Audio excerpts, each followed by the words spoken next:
जय जगन्नाथ। आज आसतु जानिबा ओडिया साहित्यर जड़े प्रख्यात कवि कवि पद्मचरण पट्टनायक विषय से 1885 मसीह खोर्धा जिलार जटणी निकट पांच गाँव में जन्मग्रहण करथिले। तांकर विद्यार्थी जीवन गाँ स्कूल आरंभ करी पुरी जिला स्कूल परे रेभेन्सा महाविद्यालय स्नातक शिक्षा लाभ करथिले। से 1916 रे पुरी रे वकिलाती आरंभ करी 1956 पर्यंत सेठारे रहिथिले। आशा मंजरी, पद्म पाखुड़ा, गोलाप गुच्छ, सूर्यमुखी आदि कविता ग्रंथ मानकरे जड़े प्रतिभाशाली कवि भाव से निजक प्रकाश करछन्ति। तांकर समस्त काव्य कविता मध्यरे धौली पहाड़ एक उच्चांग सृष्टि। एथिरे देशात्मबोध और प्रकृति प्रीति रहिछि। एथिरे बायरन को आइलस ऑफ ग्रीस और डीएल राय को मेबार पहाड़र प्रभाव रहिथिले मध्य यह कविंकर सारस्वत प्रतिभार एक अद्वितीय स्तंभ।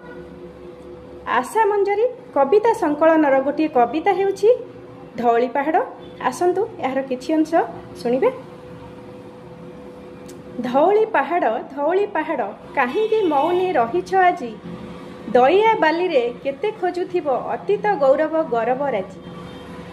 धौली पहाड़ रुक्ष मुख दुखे गुलमे आबरी, तपस्वी पराए बसी रही अछ किभा बना भाबी दिवा सर्वरी। धौली पहाड़ लज्जा दुख तेजी टेक हे मथा, सुनाओ सेकाल गौरव कहानी कह हे सेकाल गौरव कथा। धौली पहाड़ अशोक राजन रहिले काहीं, काहीं सेही धर्म काहीं बा से कर्म, तिले किए डाके मिलिबो नहीं।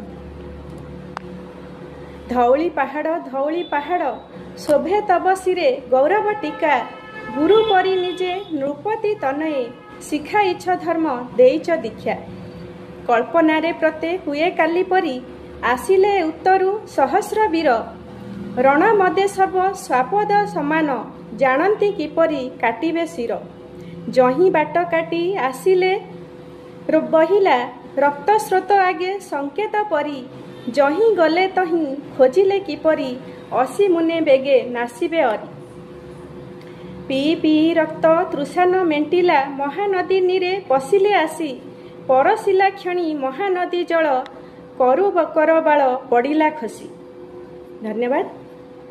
भल लगी लाइक करिवे एवं निजर मतामत कमेंट बॉक्स रे जणाइबे।